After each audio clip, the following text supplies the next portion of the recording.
Now, welcome along to what is the Champion Sports Chat Podcast Extra. And as you can see, we're not in our usual studio this week for it, but we've made the long journey down along the road as far as 6 Mile Bridge to meet up with the man to my left-hand side, Niall Gilligan, because, of course, we're marking a day, I think, Niall, that a lot of people thought would never come when you decided to hang up the hurley eventually.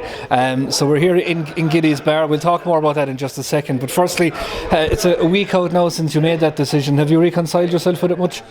Yeah, sure. Thanks for coming down, Derek. As I just said to you there, it's probably better you came this Monday rather than last Monday. It was a bit noisier, but no, I suppose, look, I have, and I'm happy I made the right decision. And I kind of knew it all through the year, and like, I suppose I've been very lucky to have played to 43, which I am now, and my body has allowed me to do so, but I just found it really hard this year, the training. I kind of missed a bit of training at the start of the year, and I just felt if I was keeping going, I suppose an injury would come, like playing senior, I suppose it's a high level of hurling, like senior club championship, and just the body I wasn't able for it anymore. Like the head was telling me go places and the legs wouldn't bring me there, so kind of simple in that. Look, I'd love to continue on playing if the body allowed, and even to play, I suppose, when I can't play at that level, I love the buzz of it all. I'd love to be able to play. There's a junior B team here, there's an intermediate team that's still a high level, I'd love to be able to play junior B, but I suppose the system within Clare GA doesn't allow that. You can only get regraded one step at a time. I'll be going to our convention hoping to, or our club AGM putting a proposal through, hoping that players over 40 can play whatever level they like, but I suppose just I enjoy keeping fit. I enjoy the dressing room. I enjoy going down training. I enjoy the social aspect of it, meeting lads and being friends with them, and and I suppose then the success is brilliant as well then, and that makes it a lot easier to keep going. And a couple of friends of mine often said it's easier for me, it was easier for me to keep playing till 43 when we were winning 4 of the last 7 championships, and I suppose, and that's a fact true, and that's probably being selfish. There was a lot of lads that I played for Clare with, they're gone much earlier, and I suppose, if the team was going very bad, I might have been gone earlier too, but it is how it is now, and I suppose it all worked out well in the end, So there isn't a bit of a grow there to keep playing at some level? Look, it's either that or take up triathlons or swimming or cycling, and I haven't a whole lot of interest in those as yet anyway, I suppose, look, I'll be busy enough. I have 3 kids at the moment, and Michael and Ellie, they're 8, 5 and 3, and they're kind of getting on the road now, doing their own thing between camogie and hurling and everything like that. So, my wife Deirdre's at home, and I suppose I've an auctioneering business, and I'll be busy farming and that as well. So, there's loads to be doing. But as I say, you'd like to. I like it, and I love it. But as I say, just a time comes in our life, and that has to be a chapter closed, I suppose, unfortunately, and it's probably sad, but in another way it's kind of, I suppose I look forward to now to other things, Take me back to the moment when you stood in the dressing room and announced that. Like, did it take a minute or two to kind of gather yourself before doing that? Because I'd imagine it was quite emotional, like. It was, but as I said, I had my mind made up, and the dressing room was full with players, and and all the management and kitmen and everything like that were in, and it was fierce emotional, and I suppose you kind of smile looking back in it, but there was nearly floods of tears in the dressing room, and maybe not kind of me going, but I suppose it was kind of an end of an era. Paddy Meehan spoke great after it. I suppose he's soldiered or been involved in teams with me since he was over us in a minor team in 1994. And he's over me under 21 teams. He done 4 or 5 years in senior, and with great success as well. And then I suppose just his kind of fitting to finish it off, he was there on the management team again. But look, the positives are that look, the club is in a great state. I think there's a great bunch of players there with great values, and kind of, there's honesty, and they're great lads to work. They're very, and I suppose it's a thing too. They make it very easy. Have made it very easy for me to go training. They're a lot younger than me. They're very sociable guys as well. Like we've had nights out, great nights out after matches, and we went in a foreign holiday 2 years ago, and it was 3 years ago, and we had great crack in it, and it made it very easy to go training with them. So and as I told them in the dressing room after, they deserve the best, and I wish them the best in all their lives in future. And they'll all go on. They've been successful in the hurling field, and they'll be successful in life too. And if they want to buy an old house, they know where to go. That's it. Yeah. If they want to buy, we'll hope to keep them local anyway. Yeah. Where did the graft for hurling first come from, Niall? I mean, from a family background, was it steeped in it? Yeah, I suppose. Look, sure. My mother is from Truk, and Wolf is her name, and she played camogie with Truk, and won a few county medals with them.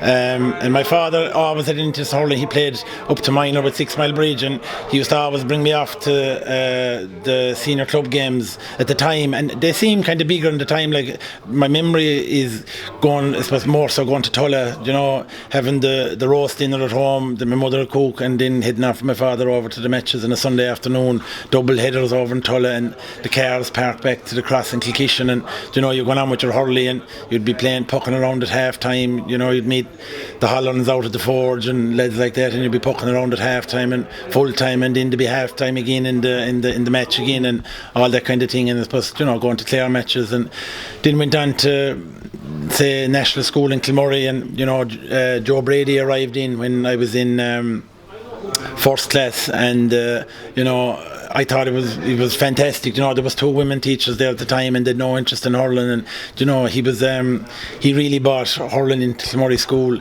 I was only thinking about him coming down. He was a real Republican. All we were allowed play was hurling, and with a bit of a grudge, he'd allow us play Gaelic football. And there was no soccer allowed. If we were out and we wanted to play a game of soccer, if someone shouted the master is coming, you had to go down over it in and let on it was Gaelic football you were playing. So. And hurling that time was 11 o'clock lunchtime, and he'd hurl with us every evening after school, and that was a great basis. And then I went on to St. Flannan's College, and hurling there as well is I went into boarding school at the end of second year. My mother passed away. Same thing, sure, he was hurling out in the alleys.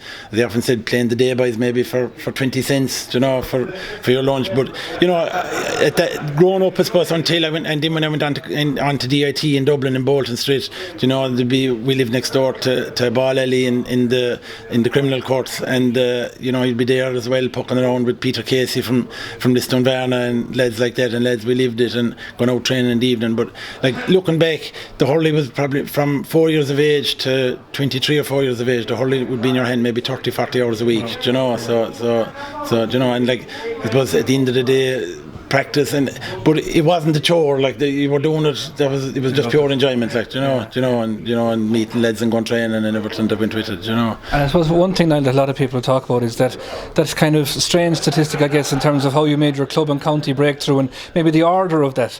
How did that come about at the time? Yeah, so look, I suppose.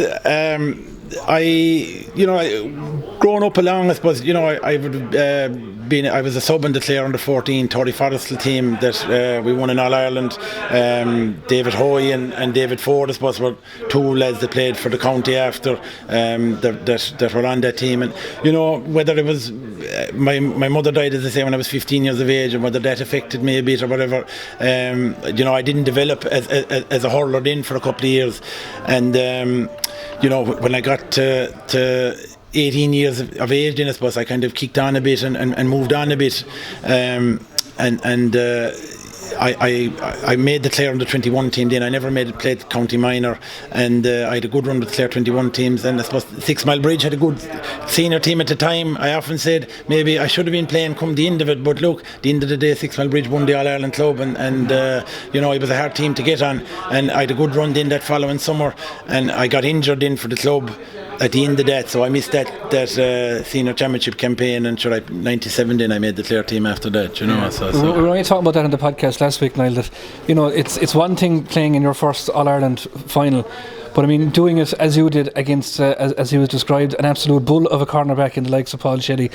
Were you ever? You seemed like a man going in that day that weren't phased. I mean, if people watch back videos of that, you were jarring away and you were having the crack with him and kind of letting him know that he wasn't going to be in for a handy afternoon either.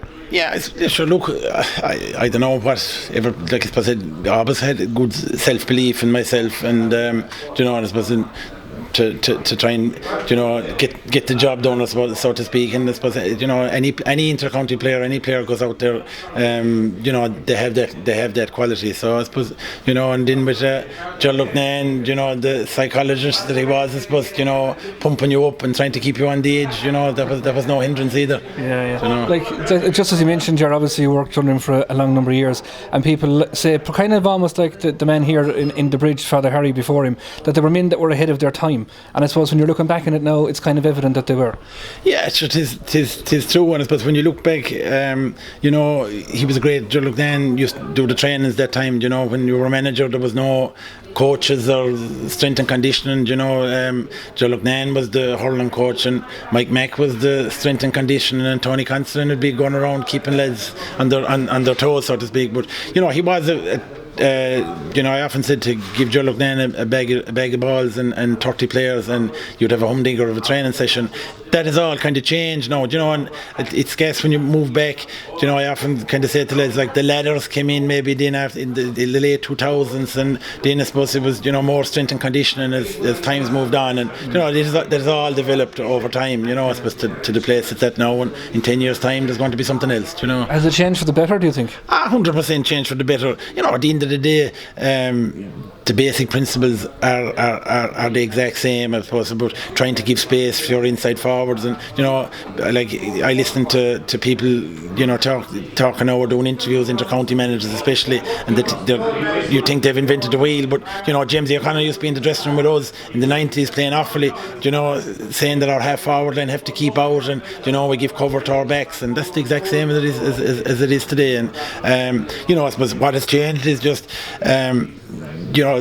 there's much more strength and conditioning now with players, but on the flip side of that, going back when I came out first, like you had fellas like PJ O'Connell and kind of above on a roof, for 40 or 50 hours a week, lifting tiles and lifting slates, and you had block clears and capitals, and they were much more naturally strong, and I suppose myself that way working at home in the farms all through the summer, maybe I should have been doing more weights, but I was well able to hold my own strength wise, and didn't probably have to do as much as lads today who are not, and it sounds like you're going back in the ice age, cycling to training and things like that, it's just basically, the strength and conditioning was done in those farms, Yeah, I suppose that's an indicator of maybe a move towards eventual professionalism, do you think? Because now it has, Premier League teams are doing what inter-county hurling teams are doing now in terms of programmes and gym work and all that kind of thing.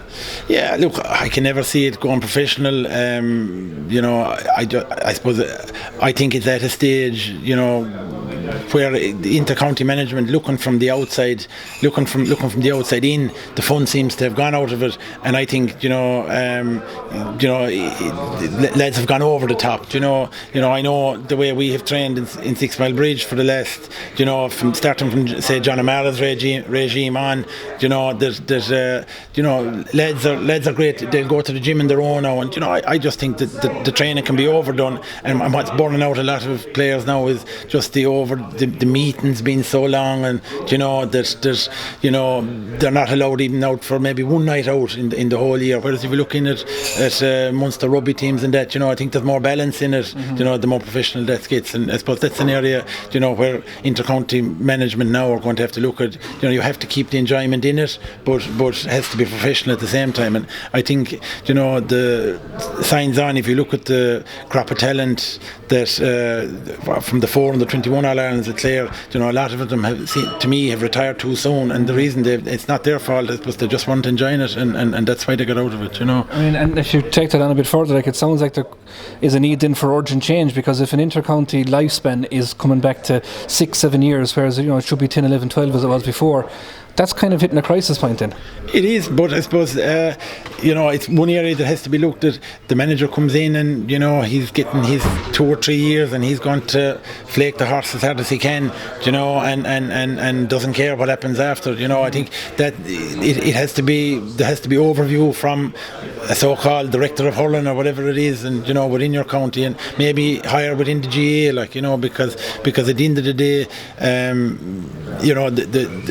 the club player will probably suffer then at the end of all that, if he's left to wait. But thankfully in Clare, I think there's a good system of in club now, and the structures are good. We know that the championship starts the first week of August, and you can plan your year, and it's as good as it can be. I think Obviously, we're let's talk to you about the new men that's in the role. Your former teammate in Brian Lohan. I suppose firstly, just to get your thoughts on that appointment. Yeah, I think it's a great appointment. I think he's well entitled to his shot at it. He was, I suppose, one of the greatest Clare hurlers of all time for a start, and and that has to hold some bit of weight. He has experience with UL and with Cratloe, and he's a successful experience with Cratloe. He's a tough job in his hands. As I said, a good lot of those from the 421 All-Irelands we won from 09 to 14, a good lot of those are gone already, so I think he's going to have to try and get back to those players and build a structure of a good team, and then try and find some new 20 to 25 year olds around. We haven't been successful over the last 4 years or 5 years under 21, and we've taken beatings, so he'll have a tough job to try and find hurlers out of that. But at the end of the day, he's a clever guy and a determined guy, and no better fella to do it. Yeah, I suppose ultimately, from an expectation perspective, people should probably realise that Brian is starting to build them blocks here, shouldn't they? 100%. As I said, great players like Conor McGrath have retired, whether he'll come back for a year. Colin Ryan is gone, Brendan Bugler, these lads. I definitely think it's a rebuilding process, and I think the public should just will have to realise that. Yeah. Go back over your own career again, Niall. If someone was to ask you to pick out the highlight, or is it impossible? Given that it probably went on a lot longer than anyone has ever seen before. Yeah, sure. Look, I suppose winning the Club All Ireland in '96 has to be at the time. It was kind of my first foray into it, and I can even go back on that, and we were only, I suppose, talking about it here last Monday after the match. When Don Murphy, before we got to the county final in '95, he told us we'd go on a foreign holiday, and for me at 19 at the time, there wasn't the Ryanair flights at the time, and to be told we were going to Fungirola in Spain, and then every match rolled on. That was before the county final till we got to the All-Ireland club, and coming back to the village that night, there was 5,000 people below on the square, and it was kind of the first taste.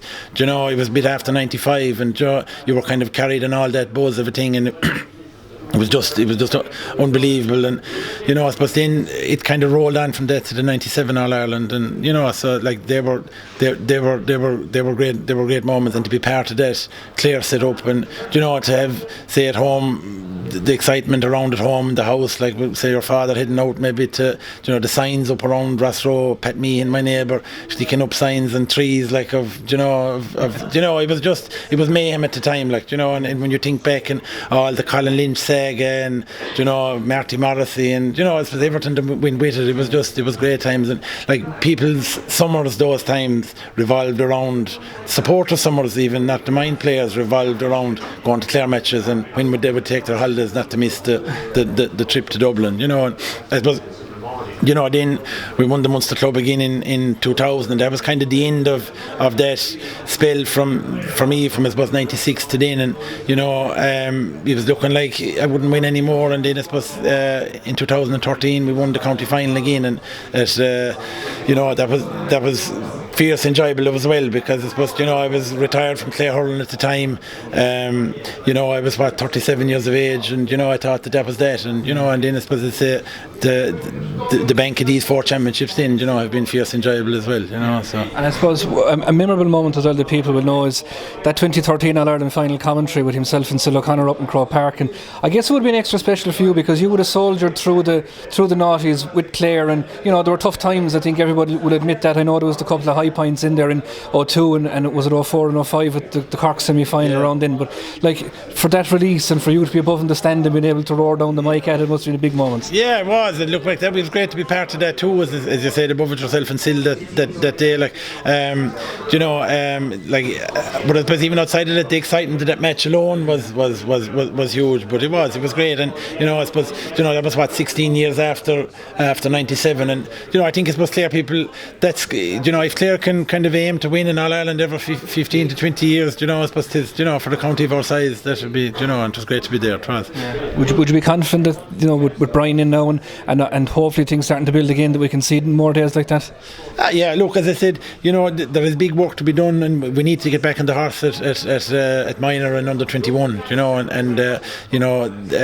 that's huge. That has been a huge focus around the county now, and concentrating on underage and get a bank of 4 and 5 good minor and 21 teams coming together, and like as we said earlier, your senior player now looks to be retiring at 27, 28, 29 years of age, so you need your minor teams rotating quicker and coming faster, and or else maybe can we prolong the life of our good inter-county hurlers. I'm going to apologise to Deirdre for asking this question, right?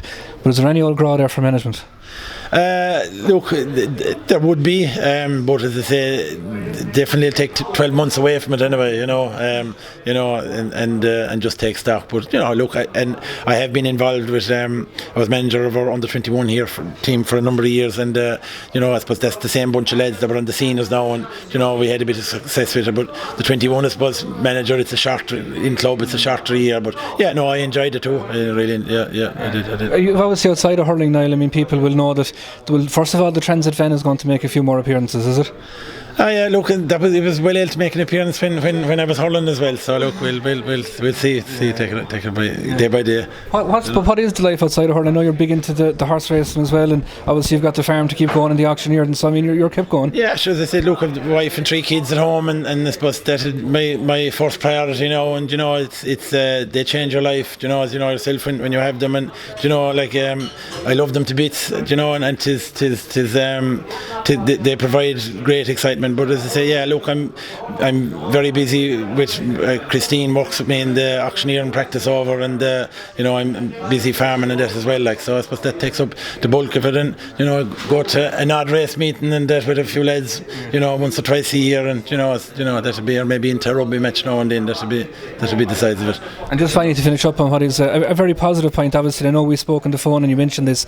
To be able to sit there after the length of time that you've given service for, with no serious injuries, there's nothing that's going to have you hobbling for the rest of your days. I mean, that in itself is a good end to the story, isn't it? That's it. Huge. Yeah. Been very lucky that I haven't got a whole lot of injuries, and it was one thing I often said. Now, for the last couple of years, if I got a bad knee injury there now, I suppose, and with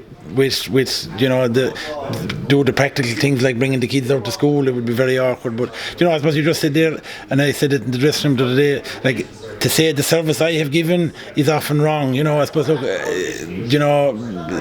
6 Mile Bridge GA, I suppose, and Clare GA and 6 Mile Bridge GA more so have been very good to me, and nearly I owe them the service back too, and I suppose people can often forget that I've got a lot out of this as well, I think everybody, Niall, in Clare hurling has got an awful lot out of what you've given as well, so we'll wrap it up there. Thanks to Niall Gilligan there for joining us here, and no doubt we'll be hearing a lot more from Niall. I'd say the punditry game won't be too far away either.